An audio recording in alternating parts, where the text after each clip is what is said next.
बन के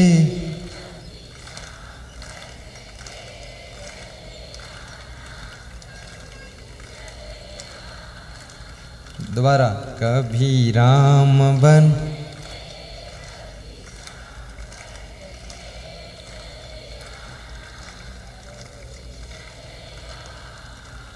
वाह, महिलाओं का गीत सुन करके सब पुरुष ललचा गए। कितना मीठा गाती है। पुरुषों ने मन में सोचा है अगर इतना मीठा घर में भी बोले तो स्वर्ग हो जाए। चलो आज से बोलेंगी अभी। वास्तव में मध्य प्रदेश की महिलाओं का जो गाने का ढंग है बहुत अच्छा है। मैं तो भारत देश के लगभग सभी प्रदेशों में जाता हूँ और विदेशों में भी जाता हूँ, पर मध्य प्रदेश की आवाज़ कुछ अलग ही है। और किसी प्रदेश के पुरुषों का गला हमको दमदार नहीं मिला। जहाँ भी गया हूँ सब ऐसे ही है, खिचड़ फिचड़। थोड़ा सा प्रयास करो, आप भी अच्छा गाओ। एक बार माताएं और गाएंगी, अच्छा गाना माता जी, और तुम सब लोग सुनना। कभी राम बन के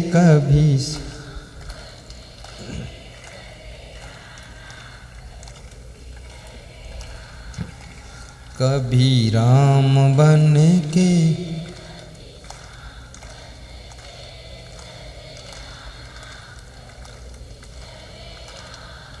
अरे ये भी बोल दो, कभी असंग बनकर चले आना। बहुत अच्छा गाया। एक बार हमारे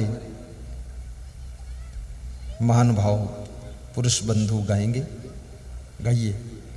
कभी राम बन के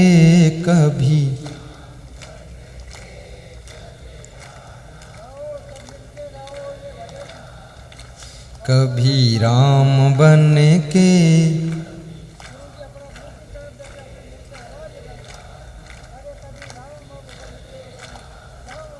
वाह, बहुत सुंदर। हमारे पुरुष भाइयों ने भी बहुत मेहनत किया है, अच्छा गाया है। लेकिन ये प्रकृति का नियम है कि महिलाओं का गला कोयल जैसा मधुर होता है और पुरुषों का गला मैं नहीं कहूँगा कैसा होता, लेकिन होता है।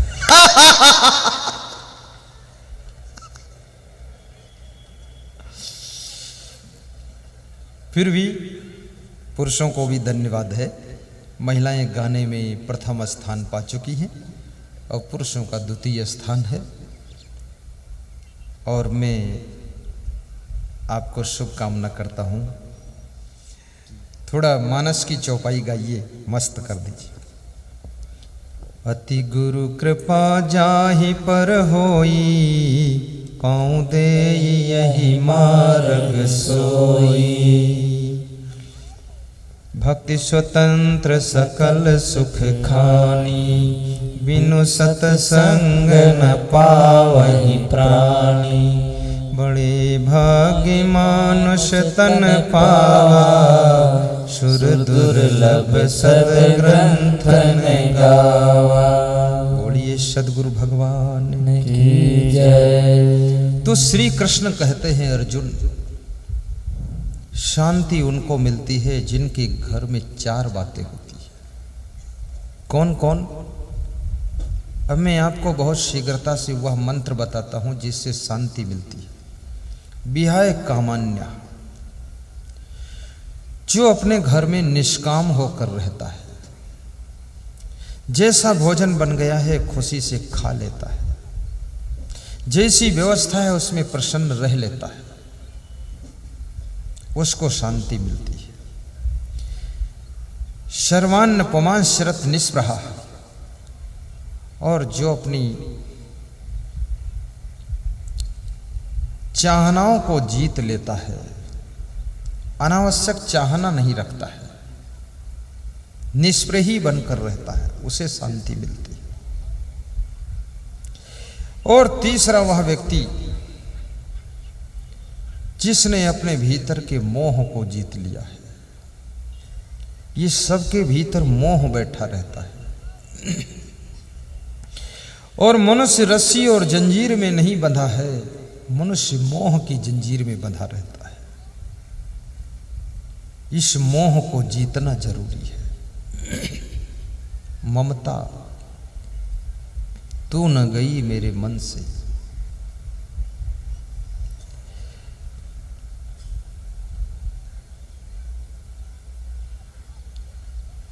निर्ममो निरहंकारा। और चौथी चीज, जिसने अपने अहंकार को जीता है। धनवान तो है लेकिन धन का अभिमान नहीं है, कार में चलता है लेकिन कार का अहंकार नहीं रखता है, मकान बहुत सुंदर है लेकिन मकान का अभिमान नहीं है, बुद्धिमान तो है लेकिन बुद्धि का अहंकार नहीं है। जो अहंकार को जीत चुका है उसको शांति प्राप्त होती है। और कभी कभी मनुष्य के अंदर खामखा अहंकार पैदा होता है। हमारा मकान हमारे पास है, हमारी गाड़ी हमारे पास है, हमारी बुद्धि हमारे पास है, दूसरों को अहंकार दिखाने का कोई हक नहीं है। किसी गांव में एक टीचर रहता था। वो टीचर जब गाड़ी पर चलता था बैठकर तो गर्दन ऐंठ कर चलता था, तो गांव के लोग बड़े नाराज होते थे, बोलते थे इसको देख करके मेरे गुस्सा आती। हमने कहा तुम्हें क्यों आती? बोले ये गर्दन ऐंठ कर चलता है। तो हमने कहा अपनी ऐंठता कि तुम्हारी ऐंठता है? बोले ऐंठता तो अपनी है पर मैं सोचता हूँ इसकी गर्दन पूरी ऐंठ दूं पकड़ के। मैंने कहा क्यों? बोले इसका अहंकार सहा नहीं जाता, ये बड़ी ऐंठ दिखाता है। मुख्यमंत्री बन जाओ तो भी नम्रता रखना। जितना ऊंचा पद मिल जाए, सम्मान मिल जाए, उतना ज्यादा झुक जाना। जब वृक्ष में फल आ जाते हैं तो उसकी डगालियां भी झुक जाती है। तुम ऊंचे पद को प्राप्त करो तो ज्यादा विनम्र बनो। मुख्यमंत्री में बहुत नम्रता होनी चाहिए, ऐसे जैसे शिवराज सिंह में है। विधायक बनो तो विनम्रता सीखो, मधुरता सीखो, क्योंकि विधायक तुम नहीं हो, तुमको विधायक 1 लाख लोगों ने मिलकर बनाया है। तुम बनाए गए हो, बने नहीं हो। यदि नम्र रहोगे तो 1 लाख लोग कृपा करते रहेंगे। अगर नम्रता तुमने छोड़ दी तो 1 लाख लोग कृपा करना छोड़ देंगे, तो तुम विधायक नहीं रह जाओगे। किसी मठ के महंत बन जाओ तो विनम्रता सीखो। अनेक मठों में मैंने देखा है, वहां कोई महंत बन गया तो उसके इतनी ऐंठ आ गई, उसके सामने दूसरा साधु आ गया तो उनको लगता है कीड़ा मकोड़ा आया है। मैं एक बार अयोध्या गया था 15 साल पहले। उस समय मैं शास्त्रार्थ बहुत करता था। हरिद्वार में जाकर भी लोगों के मठों में प्रवेश करके सत्संग तर्क शुरू करता था। 10 महंतों के मठ में घुसे हम, दिन भर यही काम करते रहे। सबका अहंकार उतारा मैंने। ज्ञान कुछ नहीं है, गद्दी पर फूले बैठे। मैं निवेदन करूंगा, कहीं महंत बन जाओ तो और ज्यादा नम्रता आनी चाहिए।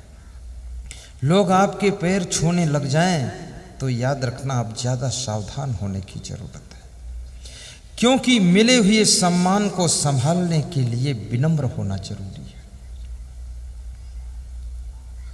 कितने लोगों को मुख्यमंत्री बनाया गया, उनका क्रोध अहंकार इतना बढ़ गया कि दूसरे विधायक कार्यकर्ता को कुछ समझे ही नहीं।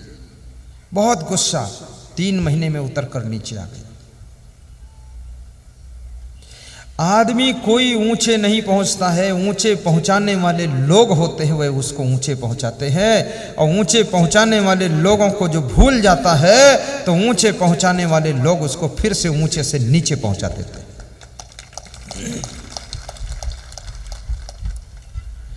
बस इंतजार करते हैं कब चुनाव होगा, सब बदला ले लूंगा। तुम धनवान हो जाओ तो और विनम्र होकर रहना। अगर गांव में सबसे ज्यादा धनवान हो तो गरीबों को बोल देना कि आपकी बेटी के विवाह में 2 बोरी शक्कर मैं दूंगा। और एक एक रजाई ठंडी के महीने में एक एक गद्दा पूरे गांव के लोगों को सेवा के रूप में दान कर देना। और कहना तुम्हारे घर मेहमान आएंगे तो एक रजाई एक गद्दा में नया आपको दान देता हूं। याद रखना, जिनको तुम सेवा करोगे, सहयोग करोगे, वह तुम्हारा भी सहयोग करेंगे और उनके सहयोग से तुम्हारे किसी कार्य में बाधा नहीं आएगी। तुम इतनी उन्नति करोगे कि पूरे गांव को सहारा दोगे और फिर भी नंबर 1 पर ही रहोगे।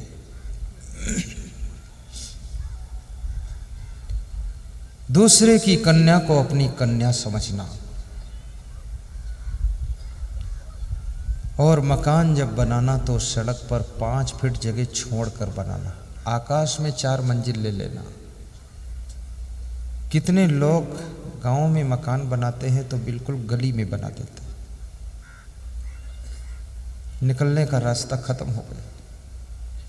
तुम्हारे मकान के सामने जितनी जगह पड़ी रहेगी उतनी मकान की सुंदरता ज्यादा दिखाई देगी। गाड़ी आ सके आपके गेट पर।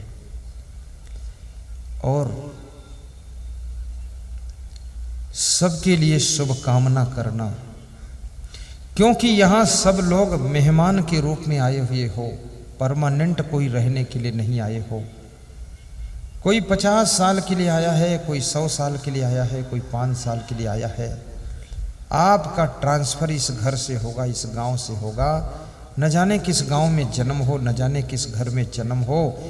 इसलिए इस घर में, इस गांव में कुछ ऐसा अच्छा कर लेना, पुण्य कमा लेना, जो शरीर छोड़ने के बाद अगला शरीर अच्छे गांव में मिले, अच्छे घर में मिले और सुंदर शरीर मिले, सुंदर बुद्धि मिले। पुण्य के प्रताप से ही आपको अगला अच्छा जन्म मिलेगा। पुण्य कमाओ। और ये भी याद रखना, हर रोज मनुष्य का भाग्य बदलता है। कभी घी गना, कभी मुट्ठी भर चना, कभी वो भी मना, ऐसा भी हाल होता है। हर रोज भाग्य में परिवर्तन आता है। किसी रोज आपको नाश्ता अच्छा करने को मिलेगा, किसी रोज ऐसा आता है कि मीडियम नाश्ता मिलता है, और किसी रोज दिन भर नाश्ता ही नहीं मिलता, केवल रास्ता में चलते रहो। ऐसा मेरी जिंदगी में होता है, आप भी देख रहे होंगे। किसी रोज जहां जाओ वहां सम्मान मिलता है, और किसी रोज ऐसा भी वक्त आपके जीवन में आता है जहां जाओ सब काम बिगड़ जाता है। हर रोज भाग्य बदल बदल कर आता है। सुबह कुछ और, दोपहर कुछ और, शाम को कुछ और। बचपन में बहुत दुख भोगा तुमने, जवानी में सुख मिल गया, बुढ़ापे में फिर टेंशन पड़ गई कुछ। कब तुम्हारी जिंदगी में सुख आ जाए, कब दुख आ जाए, ये तुमको भी पता नहीं है। पर कबीर कहते हैं, करो विचार तो सब दुख जाइए। अगर विचार पूर्वक बोलो, विचार पूर्वक खाओ, विचार पूर्वक सो, विचार पूर्वक काम करो, विचार पूर्वक बात करो, विचार पूर्वक लोगों से व्यवहार बर्ताव करो, तो सब दुख दूर हो जाएगा, कांटे भी फूल बन जाएंगे और जिंदगी में शांति की सुगंध उठने लग जाएगी। लेकिन विचार करके काम करने की जरूरत है। रावण ने बिना विचार किए विभीषण को लात मार दी और लंका से निकाल कर बाहर कर दिया। और जब राम रावण का युद्ध प्रारंभ हुआ तो रावण ने देखा कि मेरा भाई विभीषण राम के साथ साइड में खड़ा हुआ है। तब रावण के मन में विचार आया कि बहुत बड़ी मेरे से गलती हो गई। धनुष का बाण छूटने के बाद कितना विचार करो, बेकार है। बंदूक से गोली निकल जाने के बाद विचार करना बेकार है। मुंह से बोली निकल जाने के बाद विचार करना कोई अर्थ नहीं है, और जो तुमने काम कर डाला है अब विचार करने का कोई महत्व भी नहीं है। अब गलती जो तुमसे हो गई है, अब विचार करोगे तो चिंता और बढ़ने वाली है। उत्पन्न पश्चातापस्य बुद्धिर भवति यादृशी तादृशी यदि पूर्वम स्यात् कस्य न स्यान्न महोदया। चिंता होने पर, दुख आने पर, हानि होने पर, बर्बाद हो जाने के बाद जैसी बुद्धि मनुष्य के पास में आती है कि ऐसा न करते तो ठीक था, उनको ये न बोलते तो ठीक था, ये काम न करते तो ठीक था, वहाँ न जाते तो ठीक था, उनसे दोस्ती न करते तो ठीक था, उनसे दुश्मनी न करते तो ठीक था, उनको सामान न देते तो ठीक था। ये बुद्धि चिंता होने पर, हानि होने पर, दुख आने पर जैसी होती है, ऐसी बुद्धि अगर चिंता होने के पहले, हानि होने के पहले, दुख आने के पहले आपकी हो जाती तो किसका भाग्य उदय न हो जाता। चाणक्य कहते हैं फिर ऐसी दशा ही ना होती।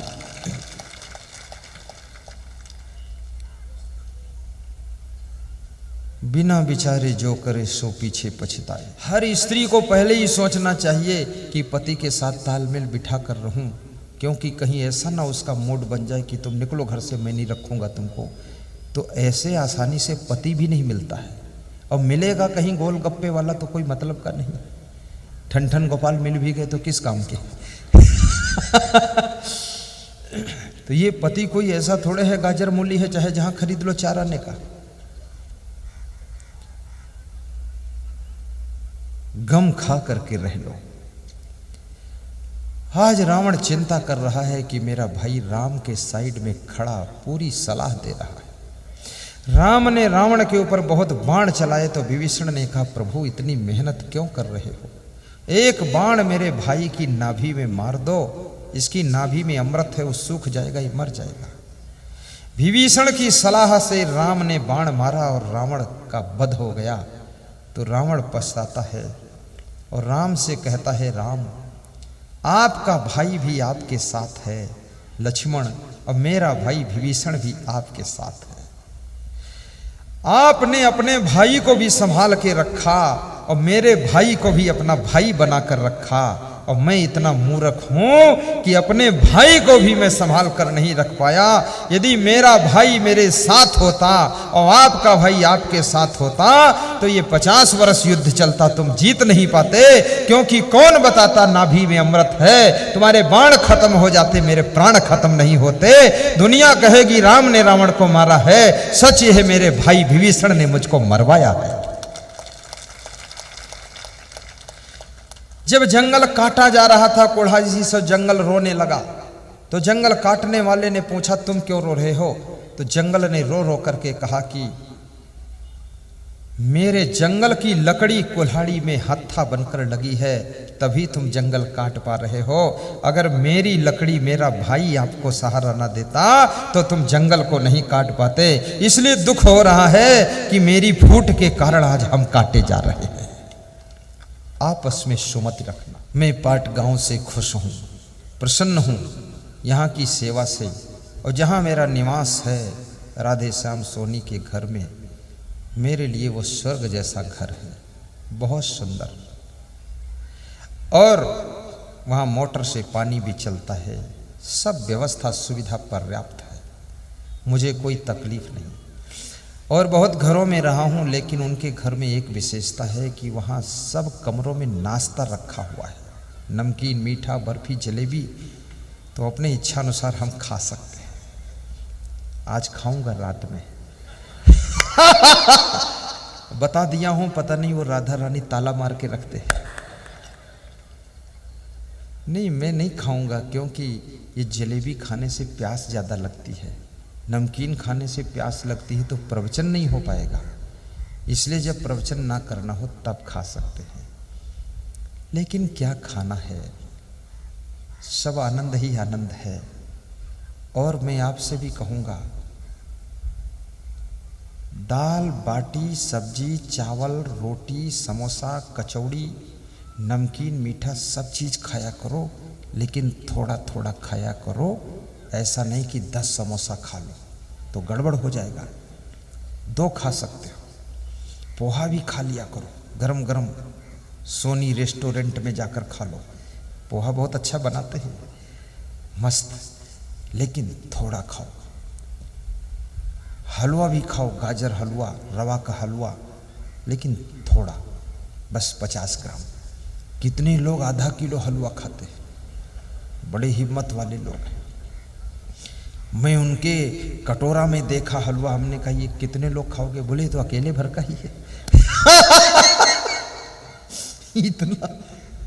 इतना मत खाना। आपका घर मंगल भवन बने, आपकी वाणी मंगल वाणी हो, आपका जीवन मंगलमय हो, आपके कर्म मंगलमय वातावरण तैयार करे और आपका प्रेम सत्संग से सदैव जुड़ा रहे। बहुत बहुत शुभकामनाओं के साथ धार्मिक साहित्य को खरीदना, अपने घर में महान पुरुषों के चित्र लगाना। महात्मा विदुर एकांत में साधना कर रहे हैं। साधना मनुष्य को शांति देती है।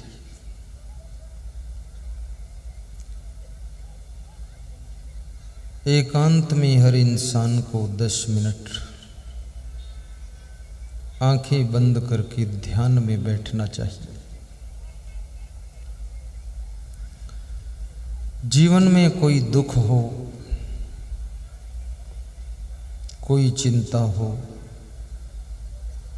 कोई टेंशन हो, वो साधना से कम हो सकती है। और साधना की शुरुआत स्वाध्याय से करना चाहिए। स्वाध्याय कीजिए। साधना का दूसरा स्टेप, मधुर मधुर प्रवचन सुनिए। साधना का तीसरा स्टेप, आत्मचिंतन कीजिए, आत्मावलोकन कीजिए, स्वयं का अध्ययन कीजिए कि मैं क्या हूँ, मैंने किस लिए संसार में जन्म लिया था, मैं संसार में क्या करने के लिए आया हूँ, क्या कर रहा हूँ, ये दुनिया में क्या उलझने के लिए ही पैदा हुआ था, ये रोटी धोती की चिंता में ही जिंदगी गुजर गई, ये बेटा बेटी धोती रोटी,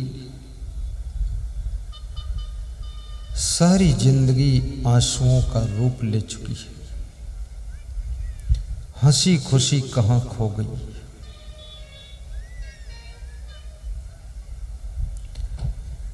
स्वयं के बारे में प्रश्न कीजिए।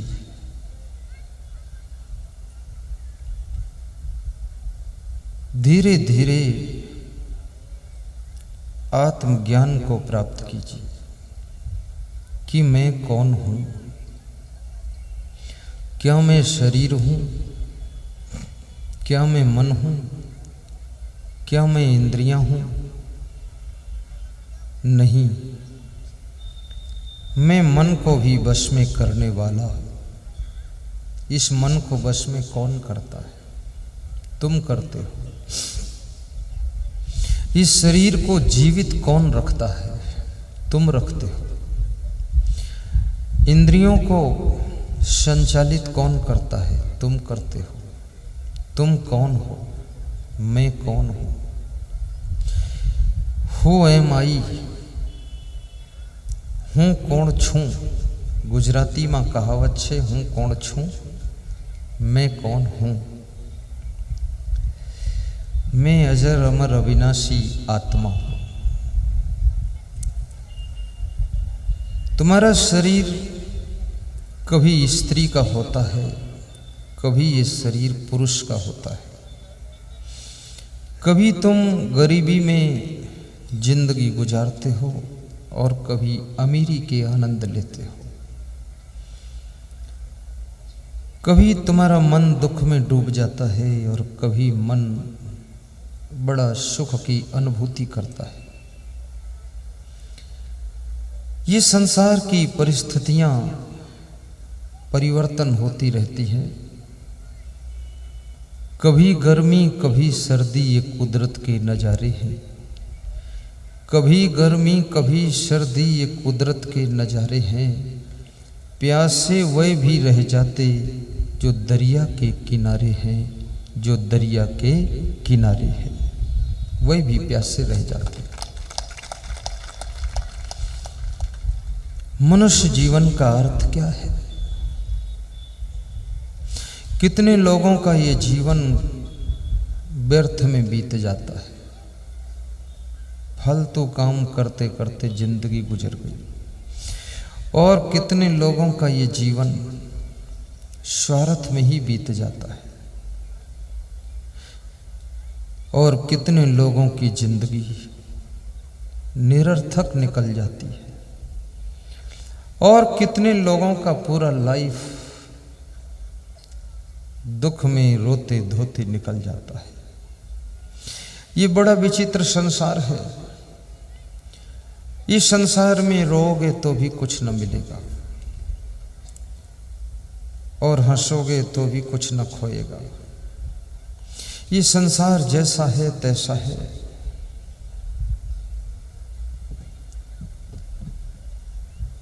छोटी छोटी बातों से दुखी न हुआ करो। विदुर जैसे फूस की झोपड़ी में रहकर भी मुस्कुराया करो।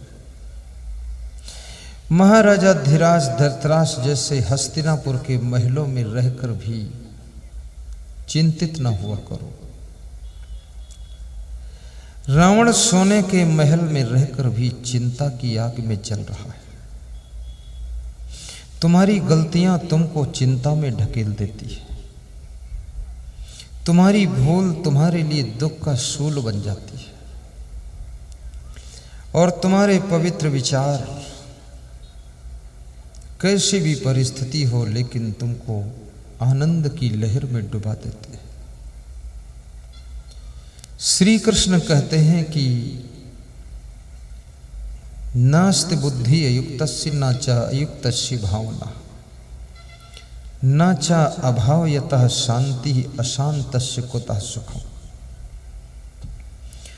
जिसके पास में यथा योग्य बुद्धि नहीं है, बुद्धि तो है लेकिन यथा योग्य नहीं, और बुद्धि होना भी सार्थक नहीं है। तुम अपनी बुद्धि को कहाँ खर्च करते हो? धनवान होना आपकी जीवन की सार्थकता नहीं है। धन तुम कहाँ खर्च करते हो, इससे आपके जीवन के स्टाइल का पता चलता है। धन तो रावण के पास में भी था, बुद्धि भी रावण के पास बहुत थी। 4 वेदों की व्याख्या लिखा था रावण। इसमें कितने लोग हैं जो वेद पढ़े ही नहीं, और 4 वेदों के नाम पूछो तो नाम भी नहीं मालूम है, व्याख्या तो बहुत दूर है। 4 वेदों की व्याख्या करने वाला रावण, सोने के महल में रहने वाला रावण, 1 लाख पूत 1.25 लाख नाती, इतनी लंबी फैमिली का मालिक रावण। ता रावण घर दिया न बाती, 1 लाख पूत 1.25 लाख नाती, ता रावण घर दिया न बाती। बुद्धि 2 प्रकार की होती है, सद्बुद्धि और दुर्बुद्धि। यदि तुम्हारे पास में सद्बुद्धि है तो तुम्हारी बुद्धि सुख पैदा करेगी, सम्मान को जन्म देगी। यदि आपके पास में दुर्बुद्धि है तो आपकी बुद्धि दुख ही पैदा करेगी। दुर्बुद्धि कैसी होती है? जैसे आप सत्संग में आए, आपकी बुद्धि सोच रही है कि मैं भी कभी योग बनेगा तो संत जी को अपने घर ले जाऊंगा। ज़्यादा बड़ा प्रोग्राम नहीं कर पाऊंगा तो 10 मिनट की तो ले ही जाऊंगा। ये सद्बुद्धि की सोच है। दुर्बुद्धि क्या है? तुम सत्संग में आए हो, तुम्हारी बुद्धि सोच रही है कि ज़्यादा कुछ नहीं कर पाऊंगा, अगर किसी महिला की सोने की चैन नहीं खींच पाया तो किसी के अच्छल चप्पे जूते तो उठा ही ले जाऊंगा। ये दुर्बुद्धि है।